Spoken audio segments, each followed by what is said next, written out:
Sunday school and teachers can be dismissed.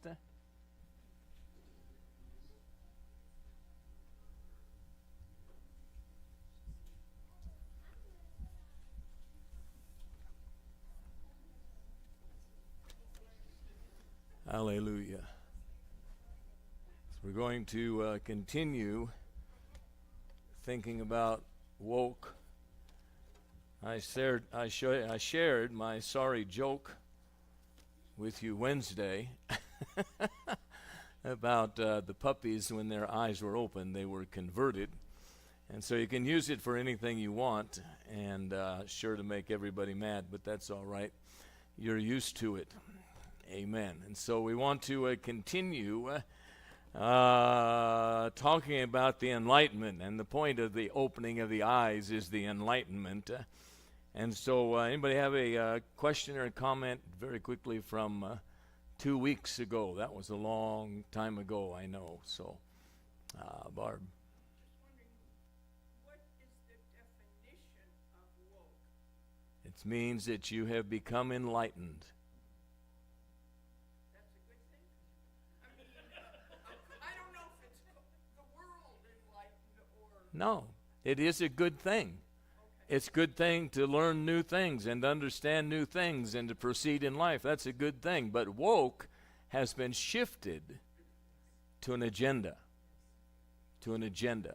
And it's fueled by activists who are a very elite group. They are a law unto themselves. And so whatever they say, they put out as authoritative, and it's a bunch of hogwash, as we're going to see today. Anybody else, a question or a comment from the past lessons, which were kind of introductory? I think I ended the last one talking about trigger warnings. And so I noticed this morning there's a trigger warning. One of the professional golfers died after a round.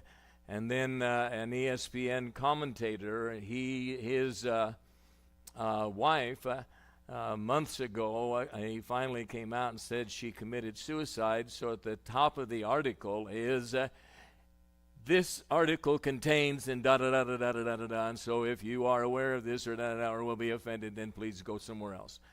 And so I don't know about all the dynamics. They did Romeo and Juliet in London, which would be the place, if you want to see it on stage, be the place to go. But the audience was given a trigger warning that Romeo and Juliet contains upsetting themes of suicide and drug use are going to be part of the play. And all that was a spoiler. That's like the trailers that you see for all these gory movies. They show you some big explosion. They show you bodies flying everywhere or Godzilla coming again or whatever. That's a spoiler to what's coming in the movie. That's just a spoiler. It's like 13-year-old boys throwing spiders at girls that hate spiders. Okay? And so that dynamic, they're already afraid of spiders. My nephew and my mother-in-law were having a game of some sort in the front yard a number of years ago, and all of a sudden my nephew got the water hose out and started chasing my mother-in-law. And she said, "Hey, Randy, that's not fair. He says, "Grandma, you have a snake."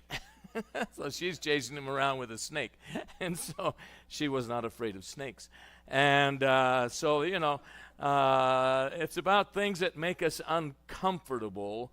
I get that, but there's no real science that I know of behind trigger warnings. They only allow us to hide from things we don't want to see and live in a cave all the rest of our lives. Amen. So they have all different kinds of therapies for things you're afraid of, and they can help you get along in life. So anybody else? Question or comment? Okay, so I want to continue on. I need somebody to get for us our scripture that is in 1 Samuel. And I need somebody else to find for me. I lost my scripture. I think I know about where it is. About itching ears. Somebody got a concordance-like mind that you can find itching ears somewhere. I think it's in 1st or 2nd Timothy. I think it's in Timothy. And so we'll begin with that. So we're living in, if I could get the picture up there that I gave you on Wednesday, there should be a picture. And Jonathan Haidt is a psychiatrist. John Lukinoff is another theologian, and they wrote a book called The Coddling of the American Mind. The Coddling of the American Mind. And an important thought that came out is what's happening in the world we're living in today.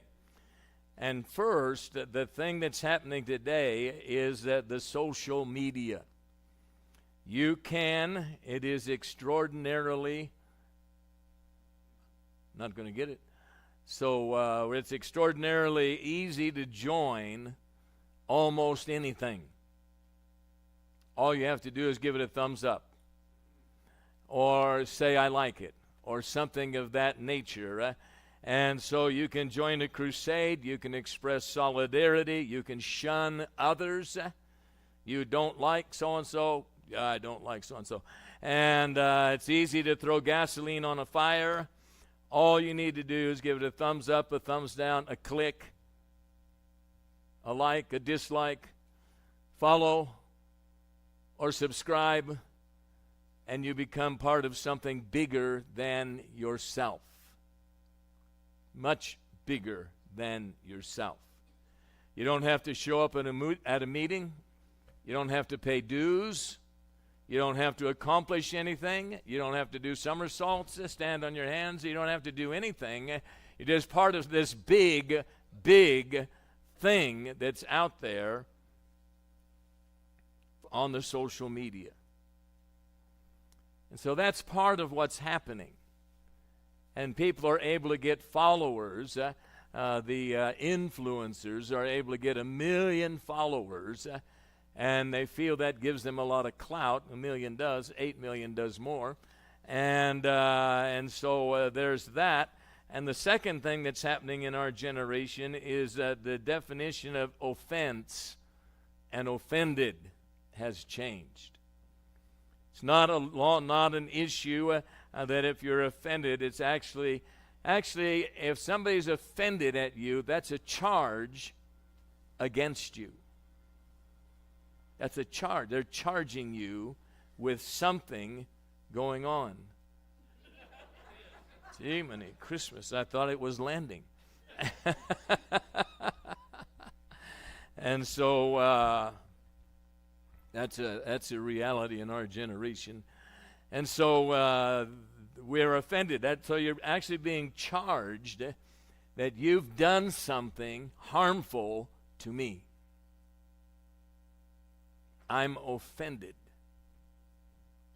It's medicalized. So it's like something's really hurt you. Now you're not bleeding and you're not dying, but you are offended. It's a situation where you are being accused of intentional harm that could lead me to bad behavior, even suicide. Okay?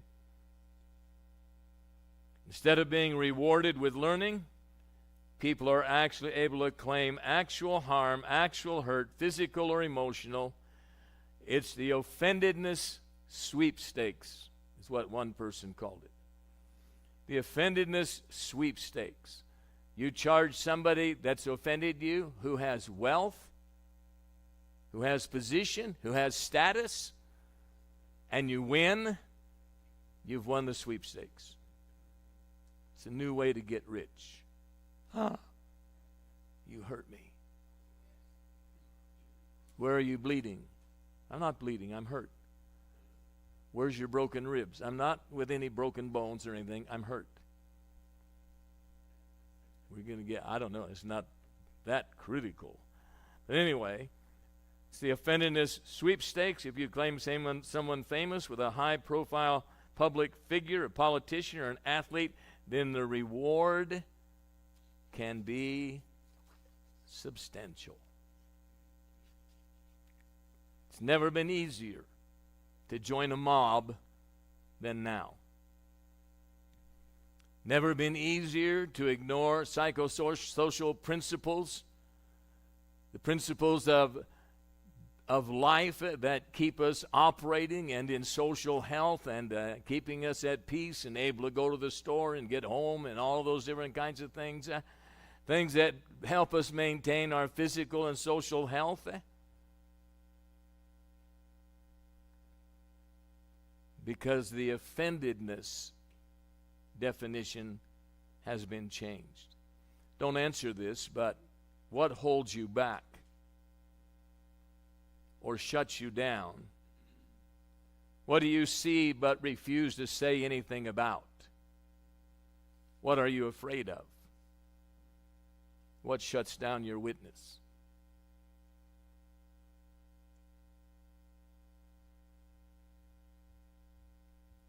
So that's the dynamic that's happened in our generation and in our world. Mark Twain, he claimed it. Yeah, it wasn't actually him. But Mark Twain, actually, we have to go to the real author, Jonathan Swift, who's the author of Gulliver's Travels and a number of other things, said, "A lie can travel around the world and back while truth is lacing up its boots."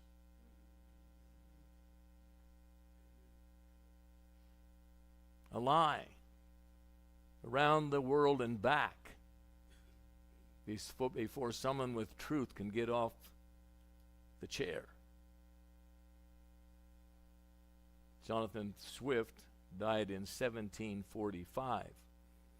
So if truth could go so slow then, goes even slower now when the lie goes around the world.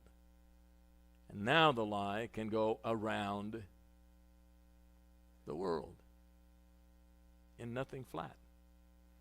This poor football player gave a speech at his college, Christian college, Catholic college, and said that a place for a woman was in the home, or she should be a homemaker. That offended the whole world.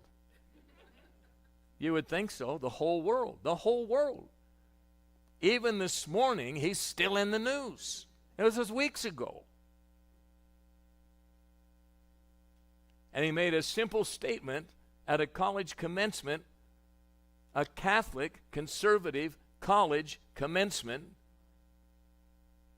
And now one of his fellow football players who likes to date a Swiftie has come out just jamming the daylights out of him. He's saying what she wants to say. MIT looked at 100,000 news stories that had been tweeted by 3 million people and retweeted over 4 million times and found that lies travel 6 times faster than truth. Now this has impact because what's happening is a reprogramming of our world and the way we think.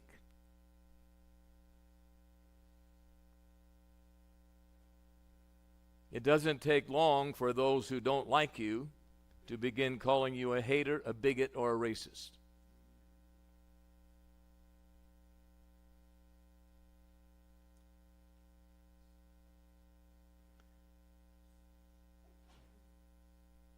Frank Kush,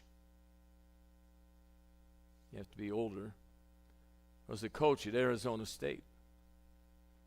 He was famous for being a disciplinarian. That's why ASU used to have good football teams. Sorry, Reuben. It's all true, I know. So during a game or sometime at that time, he was Arizona State coach from 1958 to 1979, a record of 176 wins, 54 losses, and 1 tie. It's a pretty decent record for a football coach in college ranks. He's notorious for making them train in the Arizona heat. Anybody figured out it's hot in Arizona? I don't know where else he's going to train. Oh, we'll all fly to Alaska. Well, they're going to play in the Arizona heat. So he was embroiled in 1980 because the mother of one of his football players accused him of slapping her son on the helmet. Now you got to figure, here's a 200-pounder wearing a football helmet designed to protect you from your head hitting the ground really hard. And he, with his hand, slapped him on the helmet, and his mother came rushing to the rescue, got him embroiled in a collegiate lawsuit, and the program at ASU went under NC2A sanctions, and he lost his job. That was in 1980. We're a ways ahead of the game in our generation. So I think I preached a little while ago, ask the squad. So if everything's wrong, this is what woke means. Woke, the question they ask, if a handful of white guys could get together and devise a government, don't you think it would be preferential to other white guys? Answer, yes. Okay. So that means everything in America is wrong.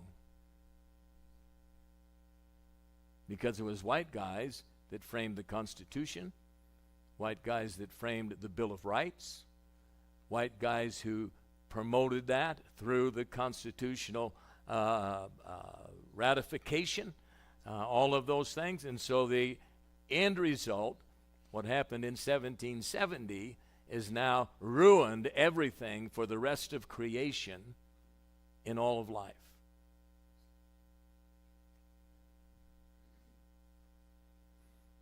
If you dare question the premise,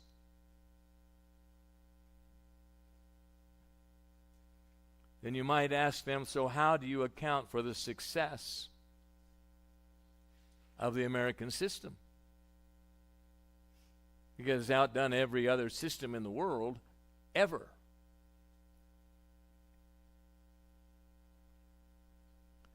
Why do they want you to vote for someone? To further their activist agenda. And I'm saying that joke about the dogs, you can work it both ways. You can work it every way from Sunday, I can tell you. There's no end to it. But you and I have to ask ourselves, what kind of person do I want to be? What kind of person do I want to be? What kind of purpose do I really wish to live for? Where do I really want to go? This is graduation weeks. Where do I want to go after graduation? Or where do I want to go after the prom? Who do I want to follow? Who's leading this mob? And it might be good before you join up to many things on the internet with a thumbs up or a like or dislike or whatever. Before you join up, it might be worthwhile to figure out who's leading that charge. And where in the world are they going? I don't know if you've figured it out, but the activist agendas are led by an elite special group or single person. And if you pay close attention, you find out that over the years that their calling, their activist agenda shifts to making money for themselves. And so all of the cancer programs that we have drives for, all of those things, you would be shocked and amazed if you actually looked up, where does the money go? Someone has noted, where does your money go if you contribute to the Republican Party? Does it go to the defense? The legal defense? Does it go there? Where does it go?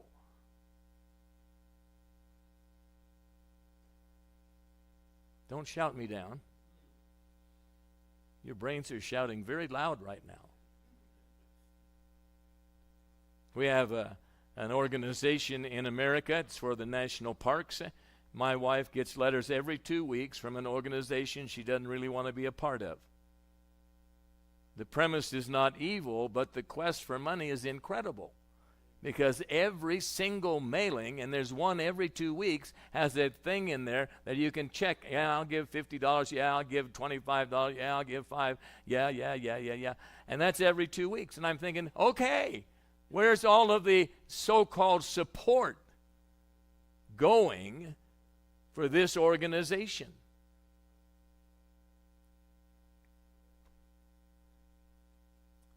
It's interesting that sometimes their interests expand to other loosely related fields or agendas. So, any question or comment or input or rebuttal or fits of angst? Leonard. I think it was like 1970, something like that. I was having a party in my house, and my next door neighbor, I was walking this guy out. He's going to leave, and my neighbor comes. He says, "I'm going to call the cops on you." And my buddy said, "I am a cop." And then I've had a few friends that played at ASU, and the one thing they had in common, they hated Cush. But they won. That's right. But they won. You're going to be a coach, you got to endure a little abuse. Anybody else? Anybody else? All right, making headway here. We going backwards. What's going on? Ed. Vicki and I quite proudly here a year or two ago, we finally canceled for sure our National Geographic subscription. When it's years back, before woke up, it was just wonderful articles about animals and plants and conservation and beautiful places on Earth. Now it's the benefit of psychedelic drugs and how important rainbowism is. And after we canceled our subscription, lo and behold, we'd get these ads that they'd send us. Like you say, you get emails wanting us to resubscribe or buy these wonderful kids books, and there'd be something of interest, a medical story or some new, it was something that we would have liked to try to draw us. They know what we like, something that doesn't have an agenda, but we're not falling for that. They know what you like. So we never did get our picture, but I wanted to start with George Orwell, who wrote about the dystopian, that means the messed up society, wrote that novel 1984. How many of you have read 1984? Okay, the rest of you need to read it, but read it with the lights on. Published in 1959. So this is post-World War II. Obviously, he was looking at the social arena of Hitler and Stalin, looking at what they call totalitarian regimes. That's the manipulated by one or by very few or by a military. And so it's talking about the public consciousness that was so easily manipulated. It has in it Oceania, a superstate. Big Brother, a political party of cultish adherents and followers. It has in it the thought police. This is the Squad and their counterpart. They don't have a name. They're not very creative in the Republican Party that block everything. The Ministry of Truth. It had a Disinformation Governance Board of Homeland Security. Surveillance is ubiquitous.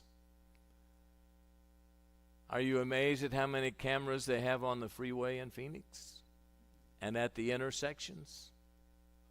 And when someone got shot street preaching at an intersection, the camera didn't get that.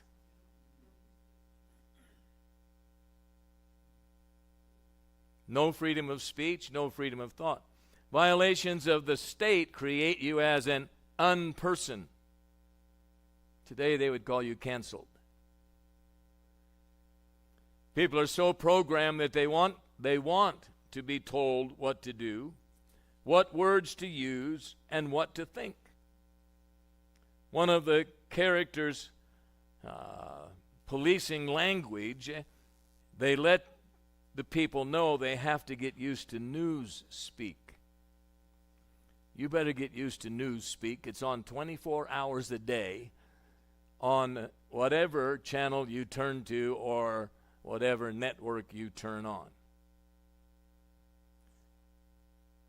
The advocate of newspeak is proud of saying we're destroying words, scores of them, hundreds of them every day. Do you know that newspeak is the only language in the world whose vocabulary gets smaller every year? Doublethink. That's described as the ability to hold simultaneously two opinions which normally would cancel each other out. You know them to be contradictory, but believe in both. So I gave you an example of when I first started this class. They passed a law in our Congress to raise the debt ceiling. Raise the debt ceiling. And they called it the Inflation Reduction Act. Excuse me. The Healthy Forest Restoration Act, I don't want you to think I'm anti-democratic, passed by the Bush administration to restore health to the forest in America. That act actually allowed the harvest of timber from federal land. So Democrats and Republicans are both tremendous purveyors of doublethink. And that's not all. A lot of people miss the point. Anybody remember the Adventures of Huckleberry Finn? Everybody remember Injun Joe? Okay. Now I have to tell you that the Adventures of Huckleberry Finn did not produce an entire generation running around saying Injun Joe.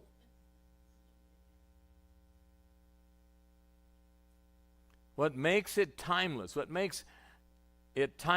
the Adventures of Huckleberry Finn, it used to be a satire on racism. It was a satire, it was anti-racism. And it's criticized for using words that are now being erased and now erasing the point that he was trying to make. Roald Dahl, Charlie and the Chocolate Factory, The Big Friendly Giant, James the Giant Peach. They all had a dark side.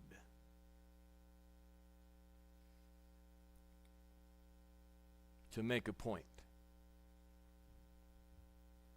Augustus Gloop. How many would think that that's a reference to someone who's obese? Would you think that? Augustus Gloop. R.L. Stine, his series called Goosebumps. frequently edited because of references such as resembling a bowling ball, squirrel cheeks, and having at least 6 chins.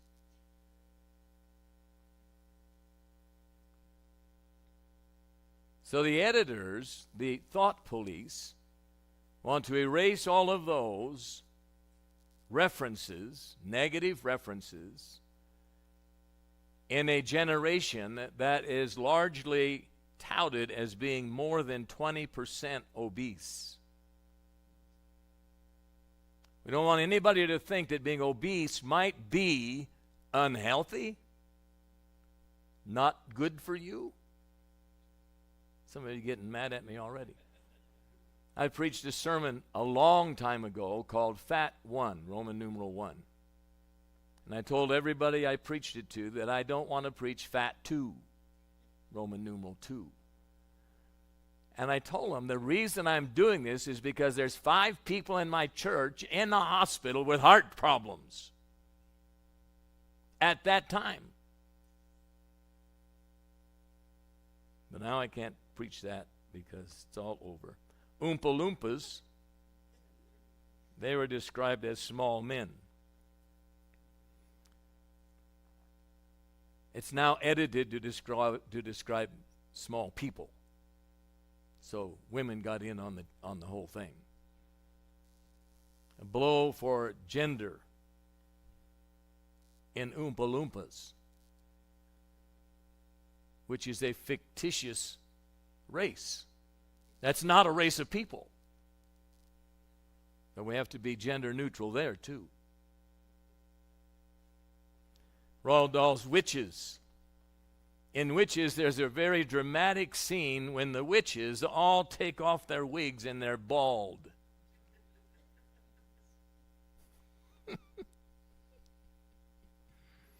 And so now in the book, it has a dramatic scene where they take off the wigs and they're all bald, and there's a new line. There are plenty of other reasons women might wear wigs, and there is certainly nothing wrong with that. And I don't care if women wear wigs, but I don't know why it has to be in a children's book as a footnote, as an explanation, as something inserted. Any other question or comment right here? Bill. Sort of backed up here. What I don't think you understand is it was Charlie and the Chocolate Factory was originally edited before it was even published. In the rough draft, Yes. Charlie started off as black. His father run off every stereotype he had of blacks in Britain was Charlie. So basically they changed it. I wasn't aware of, when I read the book, of a lot of these controversies because I read the 1973 edited edition in which the Oompa Loompas went from being African with a bone through their nose to basically being described as looking a lot like short hippies. Mm-hmm. As far as Huckleberry Finn, I was unaware of that controversy also because I also read the abridged version of that, which had certain bad words removed, and Injun Joe was just Joe. Yeah. Editors, thought police, going to control what you read. Why would they control what you read? They want to sell books. They don't want the truth, Vicki. They're promoting an agenda. I want you to understand something. The reason I'm doing this is not just to make fun of things. There is a current that wants our society changed a different way. It doesn't want a lot of things that we take for granted. Some of them are good, some of them are bad, and they need to be changed. And I don't doubt that. That's why we're supposed to have elections.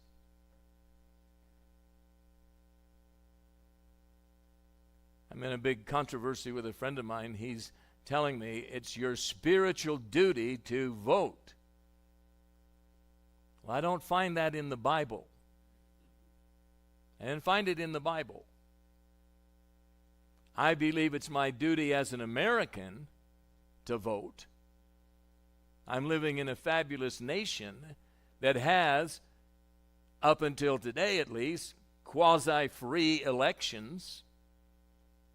And I like that. And the public has a voice if they can eliminate the activists that want to take control of everything. But we do. This is great. But there is a current that does not want that. And I'm debating on what I'm going to do with TikTok. Whether I want to preach it as a sermon or put it in a Sunday school. So you can be all nervous about what I'm going to do in the future. But these are very, very powerful. This is creeping into everything. You cannot sleep in a master bedroom. You can't. A master bedroom is a slave owner. Master is a slave owner. So now you have in your house a primary bedroom, which I think means you come first.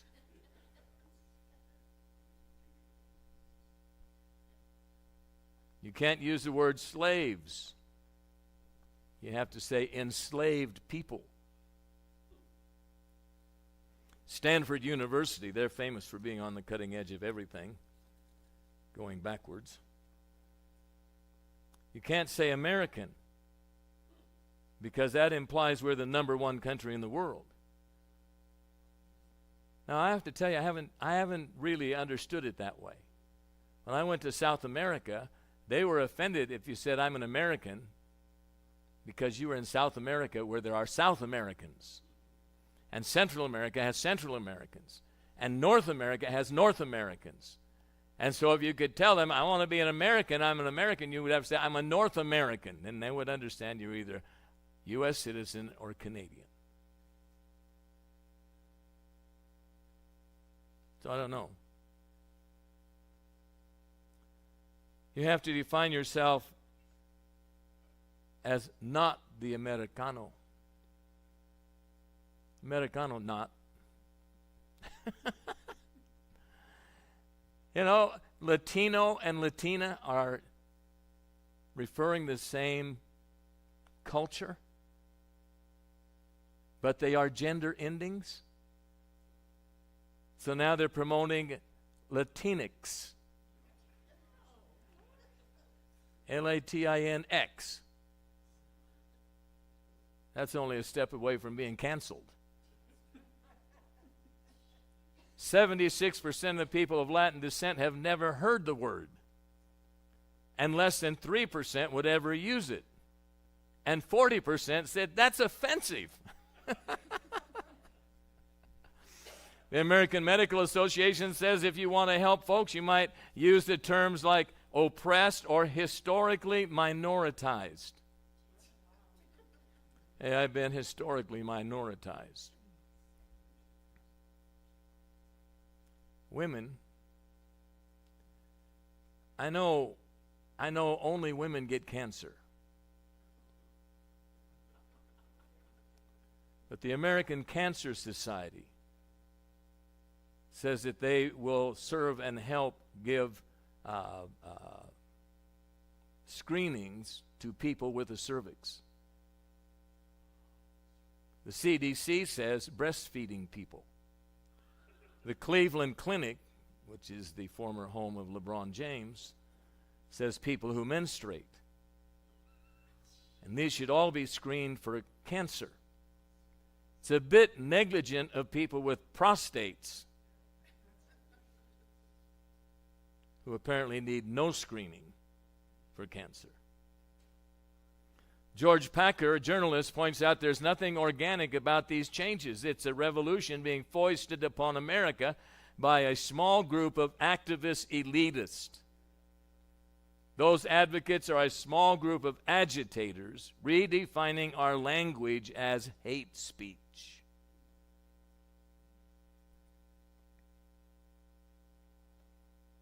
Want to fight it? You might as well be a professor or researcher at a university and get canceled. See, we're in a situation where you can't use a perfectly good word that had meaning for 200 years without getting labeled as a bigot or a racist or a hater. If you think about it, how many of us are afraid to say things on the job, in public, at the school meetings, or anything like that, because we know these things are out there and we don't want to start a fight? I was on an outreach the other day, and I'm wearing my U of A hat, and I know I'm offending ASU people and NAU people and all that. That's okay. But the lady sitting there says, Pastor, you got to turn your hat around backwards. I said, I'm not looking for a fight. I'm not in a gang. I'm not doing that. I'm out of that. I'm just trying to preach Jesus to a few people.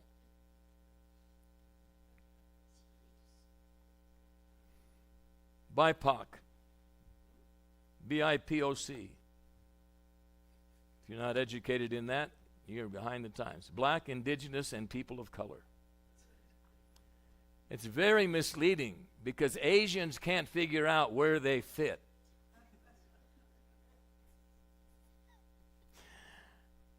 Latin people can't figure out. Yeah, the only people that really use that terminology are Democrats, and they use it more than the black, indigenous people of color. Okay, enough. Much of what people call inclusive is not inclusive. Much used by overly woke white individuals and intellectuals is not inclusive language at all. It's not sensitive at all. It's insensitive and exclusive. And though we're in the 2020s, it feels like 1984. And we didn't get our picture. It's of George Orwell, and you can understand. And then the cover of 1984. And it was published, as I said, in 1959. But seems so much like today. Okay, questions, comments? Ed? My gripe as a conservative is that if you try to raise an issue, they will attack you as an individual. They will not say, well, I disagree with this because historically, and and you can have a conversation. But no, well, you say that because you're evil, because you're a bigot and you're an oppressor, and so and they are very politically active. The activists, they're willing to get involved, and so they will sway. And so you're right, people are afraid to say anything. A little 8th grader I know of back in the Midwest, a girl who identifies as a cat hissed at him, and so he barked at her, and she kicked him repeatedly in the shins. He has a heart defect and takes blood thinners. It made a mess of his leg, and his mother was indignant and went to school. Now there's an issue. The school had no choice. They had to agree and protect the girl who identifies as a cat because she's the left-wing one. And they said, well, she thought she was being attacked. And so but I mean, there was no choice. They had to. And if you explain to the kid, no, we have to agree with her. It's not worth the fight to try to reverse the whole thing. And so we back off from lots of things, I suppose. Yeah. Anybody else? This is a reality because you have to. A number of you have gone to the school board or the teachers over issues, and that's the argument you get back. We have to be sensitive to these other people. We have to do this to these other people. We have to be careful about this. We had a graduation out there. I think it was a fabulous thing. We're going to celebrate tonight. All the people that got promoted, all the people that got graduated. We're going to have a good time tonight. But they have to be very careful how you deal with people. And the worst thing is being a normal person in a grade school, because that's all right. You can talk trash down there. But if your mother finds out, she's going to the school board to protect an 8th grader or protect a 4th grader from life. And that's the trigger warning. And that's where we want to do. We want to pull our head in. We want to be a turtle. Let things bounce off our shell, not be worried about everything, and not really participate in life. Reuben.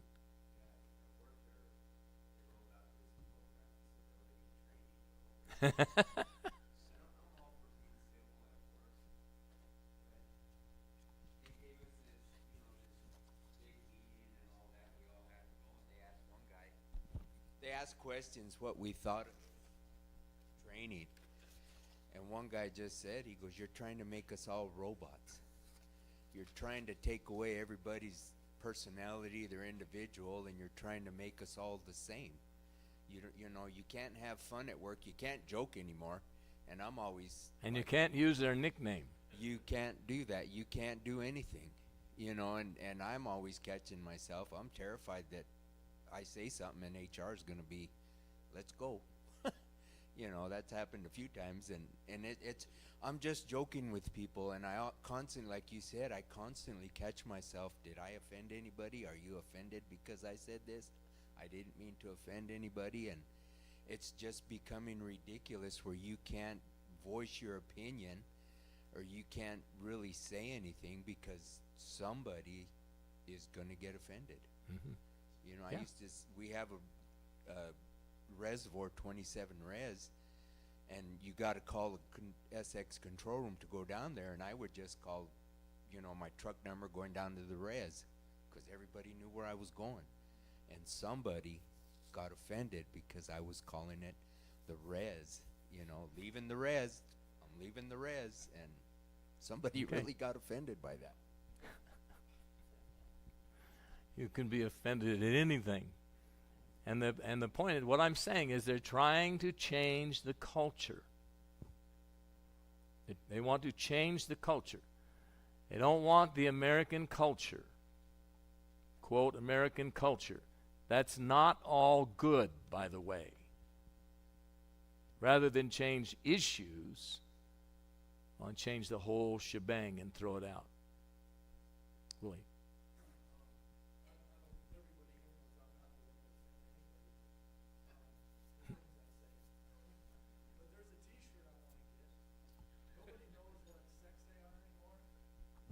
And so there's a T-shirt that says, "I was a man trapped in a woman's body, and then I was born."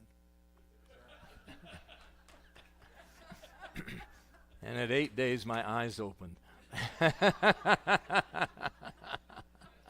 Vicky.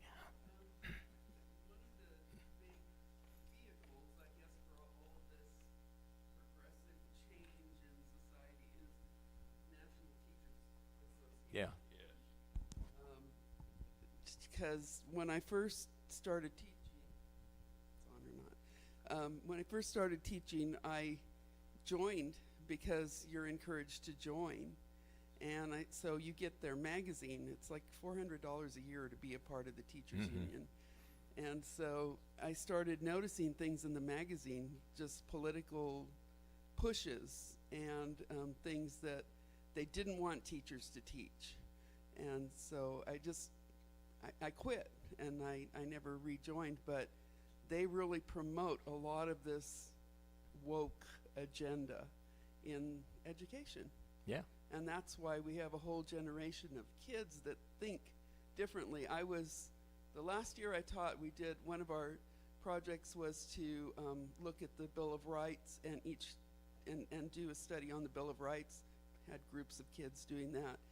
And most of my students didn't think the First Amendment was worth having, that it should be done away with. Yeah. Where did they get that? My sister taught elementary school for a long time, was promoted into a staff position, a leadership position.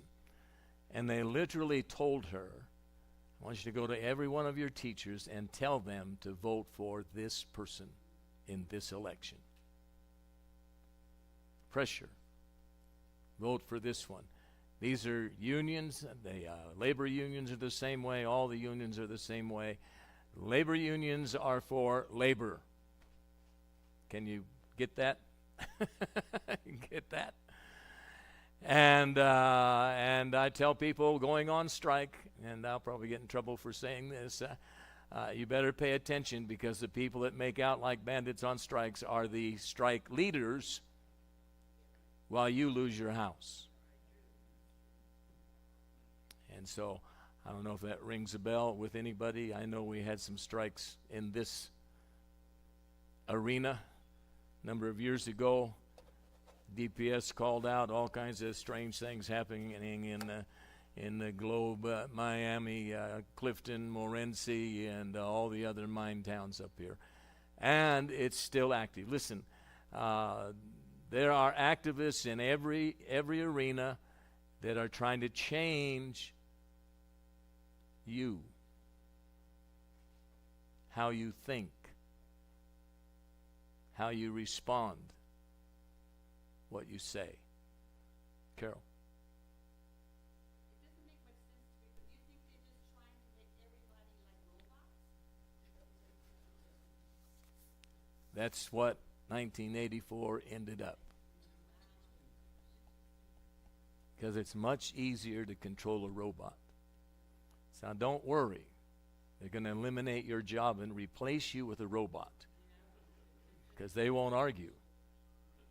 However, here's the sci-fi take on it now. The robots are learners. They're learners. I get in my car, and it automatically says, you want to go to 509 East Maple. Just comes up. Okay? It learned that. I didn't teach it that. It learned that. And so now the big thing with AI is they're going to take over the world. You thought Planet of the Apes was bad. Wait till you see the Planet of the Robots. Lord bless. We'll see you in the worship shortly.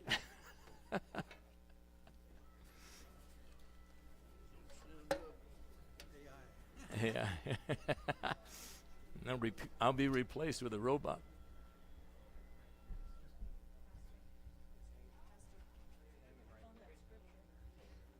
I didn't even use it, but it. 2 Timothy 3:4. Okay. I don't know where I had it. I don't know what I did with it. Great, thank you. Okay. Oh. And so have you got news back on your stuff? No, I go Friday. Friday. Biba. Okay.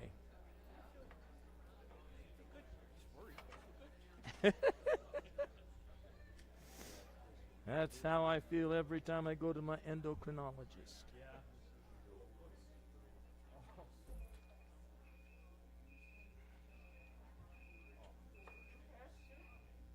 Yes, ma'am.